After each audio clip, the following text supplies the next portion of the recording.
అన్న చెప్పండి. సామాజిక న్యాయ తెలంగాణ కోసం పెద్ద సభ పెట్టారు. సభ ఎట్లుండబోతుంది? అసలు సామాజిక తెలంగాణ సాధ్యమవుతుంది? సామాజిక తెలంగాణ సభ అనేది మీరు అన్నట్లు సక్సెస్ అనేది కాదు, 100% సక్సెస్ అయిపోయింది ఈరోజు. అలా స్టేడియంలో మొత్తం నిండిపోయినారు. బయట కూడా ప్రజలు బాగా పెద్ద ఎత్తున ఉన్నారు కాబట్టి మీరు చూడవలసింది ఒకటే ఈరోజు. ఈ సభ ఒక ముఖ్య ఉద్దేశము కల్వకుంట్ల కవితమ్మ గారు నేతృత్వంలో మాత్రమే విజయవంతమైనటువంటి కార్యక్రమం జరుగుతుంది కాబట్టి ఇప్పటికి మనం గ్రహించవలసింది ఒకటి ఏంటంటే సామాజిక తెలంగాణ అంటే ఏంది ఫస్ట్ ప్రజలకు వాళ్ళ హక్కులు ఏంటివి, వాళ్ళ విధులు ఏంటివి, వాళ్ళు నిర్వహిస్తున్నటువంటి పనులు ఏంటివి. ఇప్పటి వరకు కూడా సామాజిక తెలంగాణ అనే విషయంలో బీఆర్ఎస్ ప్రభుత్వం కూడా ప్రజల సామాన్య సకల జనులు కూడా మోసం చేసింది. ఈ రోజు ఉన్నటువంటి కాంగ్రెస్ ప్రభుత్వం కూడా మోసం చేసింది. సామాజిక న్యాయం అంటే ఎస్సీ బీసీ మైనార్టీ అన్ని కులాలని, ఇంట్లో రెడ్డిలు కూడా ఉన్నారు, వాళ్లకు సమన్వయ రాజకీయ అవకాశాలు లేకపోవడమే ఇది సామాజిక న్యాయం ముఖ్య ఉద్దేశం. కాబట్టి ఇప్పటి కూడా మనం పోరాటం చేస్తున్నాం. ఇంతగానో బీసీలు కానీ ఎస్సీలు కానీ పోరాటం చేస్తున్నటువంటి గొంతు నొక్కే ఈ ప్రభుత్వాలు చేస్తున్నటువంటి పూర్తి వైఫల్యాలే ఈరోజు సామాజిక సంకల్పన సభ మాత్రం కలవకుండా. ఈరోజు బీసీ నాయకులకు దగ్గరయ్యే విధంగా కూడా కవితమ్మ గారు ప్రయత్నం చేస్తుంది తప్ప ఇవాళ కవితక్క గారి నేతృత్వం తెలంగాణ ప్రజలకు అవసరం ఉన్నది, తెలంగాణ సమాజానికి అవసరం ఉంది. తెలంగాణ రాష్ట్రంలో సాధించుకున్న తెలంగాణ ప్రజలు ఈ రోజు మైనార్టీలు ఉన్నారు. వాస్తవం చెప్పుకుంటాం, వాళ్ళకి ఏ విధంగా న్యాయం జరుగుతుంది? ఇలా ఒక్క మినిస్టర్ ఇచ్చిండు, ఎంతమంది ఎమ్మెల్యే చేసిండు? ఇలా కాంగ్రెస్ ప్రభుత్వం మేము అడుగుతున్నాం. ఒక హైదరాబాద్ ఓల్డ్ సిటీ 7 మంది కాదు, కావాల్సింది 12 మంది ఎమ్మెల్యే, 12 మందిలో ఒక ఎమ్మెల్సీ మినిస్టర్ ఇస్తే ఈ మిగతా మా 4% ఎక్కడ పోవాలి? ఎవరు తీసుకున్నారు? ఇదన్నది సామాజిక న్యాయం కదా మాకు కావాల్సినది. ఆ న్యాయం లేకని ఈరోజు పోరాటం సభ పెట్టింది కాబట్టి కవితక్క గారికి మేము ధన్యవాదాలు తెలియజేస్తున్నాం. కాబట్టి ఈ రాబోయే తరంలో పెద్ద ఎత్తున పోరాటం అవుతుంది. బీసీలు కానీ ఎస్సీలు కానీ ఎస్టీలు కానీ మైనార్టీ కానీ కవితక్క నడుస్తారు. ఆమె అధికారంలో తీసుకొచ్చి ఒక మహిళా ముఖ్యమంత్రిగా చూడాలనే సంకల్పం మహిళలందరికీ ఉండవలసింది. 10 ఏళ్ల పాలన, ఈ 3 ఏళ్ల దాదాపు 3 ఏళ్ళు కావస్తుంది. ఈ 3 ఏళ్ల పాలనకు తేడా ఏమని? ఆ 10 ఏళ్ల పాలన వాళ్ళు ఉన్న కాడికి దోసుకొని తిన్నారు. ఈ 3 ఏళ్ల పాలన వీళ్ళు మొత్తమే దోసుకొని తిన్నారు. ఉన్న కాడికి ప్రజలకు చేసింది అయితే శూన్యం.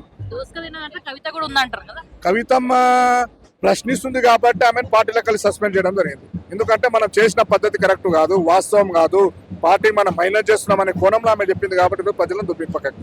ఆమె ప్రశ్నిస్తున్నది ఎందుకంటే మనం చేసే పద్ధతి కరెక్ట్ కాదు అని ఆమె ప్రశ్నించింది కాబట్టి ఆమె బయటికి దొబ్బిండ్రు. ఇలా పార్టీని రాజీనామా చేసి అలా నూతన పార్టీ పెట్టి ప్రజలకు నేను ఒక మెసేజ్ ఇవ్వాలనుకుంటున్నా, నేను ప్రజల లోపల నేను వెళ్తా, ఎందుకంటే కేసీఆర్ కూతురు కాదు, మీరు అవినీతి పరులు, మేము కాదు అని నిరూపించుకోవడానికి ఈరోజు పరీక్ష ఇది. ఈ రోజు అవినీతి పరులకు ఓ న్యాయ పోరాటం చేస్తున్నట్టు గొప్ప కంపల్పం ఉన్న నాయకులను కవితమ్మ గారు తెలుస్తుంది. ఏం పేరు నీ పేరు? బాలమ్మ. తిన్నావా? నాస్టా అయిందా? నాస్టా అయిందా? టిఫిన్ తినలే? ఏమమ్మా ఉరుకొచ్చి బస్సులెక్కి ఉరుకొచ్చి తినకుండానే వచ్చినావా? అయితే మరి ఏం చేయాలి బిడ్డ? ఏమి ఇయ్యలే మరి? బిస్కెట్ ప్యాకెట్ ఏదో పండో లొండో ఏమి ఇయ్యలే? ఏడికి వచ్చినావు తెలుసా నీకు? ఏమో ఈ దొరను కూడా నీకు వచ్చింది ఏదో విందామని. ఎవరి దగ్గరకు వచ్చినావు? ఎవరో కేసీఆర్ ఎవరో కేసీఆర్ బిడ్డ చల్లగా ఉన్నట్టు. కేసీఆరా? కేసీఆరా? కేసీఆర్ చల్లగా ఉన్నది. యాభై చేసిందే 2000. ఎందుకు? ఏం చేసిండు ఆయన? ఏమేం చేసిండు కేసీఆర్? ఏమేం చేసి అందరికి మంచిగానే చేసిండు. లేని వాళ్ళకు ఏది లేదు. మాకు ఇల్లు పైసలు లాగుతాను, ఇల్లు ఇల్లు లేదు, ఓ పొలం లేదు, ఏది లేదు. ఊరు వేసినాం 5 రోజులు వచ్చి పడినాం కొడుక, కూలి కష్టం చేసుకొని పట్టుకున్నాం. ఏంటి పెన్షన్ వస్తుందా? వస్తుంది. ఎంత వస్తుంది? 4000 వస్తుందంట కదా. 4000 చేసిండు కదా రేవంత్ రెడ్డి. వస్తుందా ఇంకా? లేదు బిడ్డ, 2000 వేస్తా సాండే అంతే. ఇంకా ఏడ వేస్తాడు? 2000. ఆ 2000 వచ్చినా మళ్ళీ రోగానికి పోతాయి. అది వచ్చేటానికి ఈ రోగాలు మాయటోళ్ళం. ఎట్లా కేసీఆర్ ఉన్నప్పుడు బాగుందా, కాంగ్రెస్ వచ్చినాక బాగుందా? ఇదంతా బాగానే ఉంది, 2 బాగానే ఉన్నాయి. ఇది సేగుదు అది సేగుదు. ఆయన వేస్తాడు, ఈయన వేస్తాడు. పొలాలు ఉన్న వాళ్ళకు మంచిగా పంటలు వస్తాయి, మళ్ళీ ఏదైనా పైసలు వేస్తూనే ఉంటాడు. వాళ్ళు దొరలు లేక బతుకుతారు. మాయాసంటోళ్ళకి ఏం లేని వాళ్ళకు కష్టం రెక్కలు కష్టం చేసినా బువ్వ దొరుకుతలేదు మాకు. అటువంటి వాళ్ళని చూస్తలేరు, అటువంటి వాళ్ళు మాత్రం చూడరు. బీదల మాత్రం బిల్లు చూడరు. ఇల్లు లేదు, భూమి లేదు, ఏం లేదు. ఇల్లు ఏళ్ళు అంటే రెక్కలు ఇరుసుకొని ఉప్పటి మోసి మోసి మోసి ఆడపిల్లను 3 వెల్లీళ్ళు చేసిన రెక్కలు ఇరుసుకొని ఉప్పటి పని మోసి మోసి మోసి మోసి. ఇప్పుడు ఎవరి దగ్గర ఉంటావు మరి? ఎవరి దగ్గర ఉంటావు? ఏదో కొడుకు దగ్గర. ఏం కాదు, తప్పేముంది. ఆయన ఉన్నప్పుడే తల్లి దేవుడు, ఆయన అయితే కేసీఆర్ దేవుడు. మియాపూర్ ఎట్లా బస్సా? బస్సే కట్టిరాలి, బస్సే కట్టిరు. ఇక ఏదన్నా తప్పే అమ్మ బుజ్జి, ఇంకా నేను ఏం అనలేను, ఇక నాకు రాదు కూడా ఇవి అన్ని మాటలు. కానీ ఏం చేస్తున్నాడు అయితే రేవంత్ రెడ్డి? ఏది రేవంత్ రెడ్డి ఏంది మొక్కలు చూసి ఇండ్లు ఇస్తున్నారు. అంతే కదా మరి. కేసీఆర్ ఉన్నప్పుడు కూడా అట్లనే అయిందట కదా. మాకు కాలేదమ్మా, మాకైతే మోసం కాలే, మాకు ఇయ్యని పని, మాకు రాకపోని మీకు రాలేదు. ఆయన ఉంటే వస్తుండే, అప్పుడు వచ్చిన పేరే, నా పేరు అప్పుడే వచ్చింది, గోసా బేగం అని అప్పుడే వచ్చింది. అయినా రాలే, మాకు ఇస్తలేరు. 2 కొడుకులు ఉన్నారు బుజ్జి. అడిగిరా మీ ఎమ్మెల్యే అడిగిరా? ఎవరు అడగాలి? ఇంటికి ఒక ఎమ్మెల్యే ఉన్నాడు మా తాన, ఎవరికైనా అడగాలి, ఎవరికైనా అడగాలి చెప్పు. ఇక మా పిల్లలు తిరగారు ఇంట్లో, మా ఆయన తిరగారు, నేను ఎవరికి అన్ని అడగాలి చెప్పు.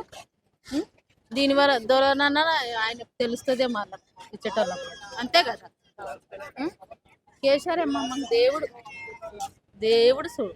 మా ఆయనకు పింఛన్ ఇస్తున్నాడు, డబుల్ బెడ్రూమ్ ఆయన ఉన్నప్పుడు వచ్చింది, కానీ ఇప్పుడు ఇస్తలేదు. మాకు పేరు వచ్చినాక ఏమని అలాంటి ఇది లక్షలు ఇస్తామంటున్నాడు కదా, యాడిస్తుండే. కట్టిస్తామంటున్నాడు. బిల్డింగ్లు ఉన్న వాళ్ళకు వచ్చింది, ఎవరో మాకు కట్టించారు, మామూలు కట్టించారు. 2 కొడుకులు, మా ఆయన ఇకరాంగులు, 18 ఏండ్ల కాలు చేతులు లేక. అయితే ఇక ఇల్లు ఉంటే ఇయ్యరా? నా పేరు మీద ఒక దాని పేరు మీద ఉంది, 2 కొడుకులు అలాగుంటే దొబ్బేస్తే ఏడ ఉండాలేమో మేము చెప్పు నువ్వే. నీ పేరు మీద ఉన్న కాలేజీ తప్పేస్తారు. ఏమో చెప్పలేము, చెప్పలేమమ్మా. అయినా గవర్నమెంట్ వచ్చింది కదా, మళ్ళీ మాకు ఇయ్యొచ్చు కదా బిడ్డ చెప్పు. అడగాలి కదా మరి, నువ్వు అడుగుతలేదు. ఎవరికి అడగాలి ఉన్నోళ్ళకి ఇస్తున్నారు. పిల్లాట్లు, మరి ఎట్లా ఏమైనా గెలిపిస్తావా? ఎట్లా మరి? భూమిలు అన్ని ఉన్న వాళ్ళకి, మాకు ఏం లేదు. ఖాళీ ఇంత బిల్డింగే ఉంది అంతే, అది కూడా 2 ఉన్నాయి. మీదైతే తొక్కలే ఉన్నాయి. ఇట్లా నారా చెప్పు. మేమేం పాపం చేసినాం రేవంత్ రెడ్డి? మేము కూడా వేసినాం. అన్ని చూసుకుంటా అంటుంది కదా మరి కవిత. ఏమో చదివిస్తాము, మంచి దవాఖాన ఇస్తాము అంటుంది కదా. ఏమో అందరు అంటున్నారు కానీ ఎవరు చేస్తున్నారా? ఎక్కేటప్పుడు ఒక్క మాట, ఎక్కినాక ఒక మాట ఉంది అలాది. ఎవరు చేస్తున్నారమ్మా చెప్పు. లేదు మేడం, నువ్వే. మరి ఏం జాల నుంచి వచ్చినాం, ఎక్కడ నుంచి? ఏం జాల ఎక్కడ తుర్కేం జాల్ బస్సులు వచ్చిరా? బస్సులు వచ్చి ఎట్లా తెలుసా కవిత దగ్గరకు వస్తున్నామని? తెలుసు చూసిరా? చూసి ఇంతకుముందు ఎప్పుడైనా చూసిరా? First time. ఎంతకు ముందు అయినా చూసి ఎట్లుంటది చూడంగానే మాట్లాడడం, నవ్వడం గిట్ల? అని బాగానే ఉంటది, మంచిగా బాగానే మాట్లాడుతుందా? ఉంటది, మంచిగానే మాట్లాడుతుంది. కానీ మాకు ఆటో గురించే ఇబ్బంది, ఆటోలకే ఇబ్బంది అవుతుంది. కొంచెం కిరాయిలు దొరుకుతలేదు, ఆటోల గురించి కొంచెం చూసుకోవాలని మేము గిట్ట కవితక్క కోరుకుంటున్నాం. ఎట్లా గెలిపిస్తారా మరి ముఖ్యమంత్రి అయినా? గెలిపిస్తాం, మాకు సాయం చేస్తేనే గెలిపిస్తాం. ఎవరు సాయం చేస్తే అయినాక ఎన్నిక అవుతుంది, కాకముందు ఎట్లా చేస్తారు? అట్లానే అంటారు కదా అందరు.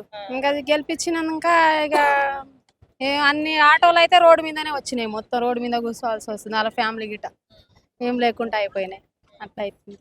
మీరు కూడా అక్కడ నుంచి వచ్చారా? అందరు అక్కడి నుంచే వచ్చినాం. ఎట్లా మరి ముఖ్యమంత్రి చేస్తారా ఏమైనా? చేస్తామనే వచ్చినాం మేము, అన్ని చేస్తాం. మాకు కూడా ఆటోలో కిరాయిలు లేవు, మా పిల్లలకు కూడా చదువులకు జాబులకు మంచిగా ఉండాలని చూసి వద్దామని వచ్చినాం. పట్టించుకుంటారా మరి ముఖ్యమంత్రి అయినాక మన ఆటోలను పట్టించుకుంటారా? పట్టించుకోవాలి, మరి పట్టించుకోవాలనే వచ్చినాం, పట్టించుకోవాలి, చూడాలి. ఎందుకంటే అందరూ చెప్తుంటారు పోతుంటారు, మళ్ళీ అట్లా పట్టించుకోవాలి, ఏమైనా నమ్మకం ఉందా? నమ్మకం ఉందనే వచ్చినాం. ఒకసారి గెలిపిస్తే మాకు కూడా అర్థమవుతుంది, ఛాన్స్ ఇద్దామా? ఛాన్స్ ఇద్దామని. ఎట్లా చేస్తున్నారు రేవంత్ రెడ్డి? మన చేస్తుందా? రేవంత్ రెడ్డి ఏమో ఇట్లా ఫ్రీ బస్ ఇచ్చినారు కానీ ఇంకా ఏమో లేవు. ఫ్రీ బస్ ఇవ్వకుండా ఇట్లా ఏమైనా వచ్చినాయా? ఇల్లు వచ్చేటోళ్ళకి వచ్చినాయి, రాలేటోళ్ళు రాలే. నీకు వచ్చిందా? మాకు రాలే, అప్లై చేసినావు? చేసినా కూడా రాలే. అయ్యో, మరి అడగలే? అడగలే, ఇంకేం అడుగుతాం, ఊకే రేవంత్ రెడ్డి పేరు వస్తేనే ఇస్తాం. మేము అంత ముందు ఎప్పుడు ఇచ్చినారో ఏమో, ఇప్పుడు ఇచ్చినారా మాకు? ఇప్పుడు రేవంత్ రెడ్డి ఇస్తే మాకు కూడా సాయం చేసినారని అనుకుంటాం.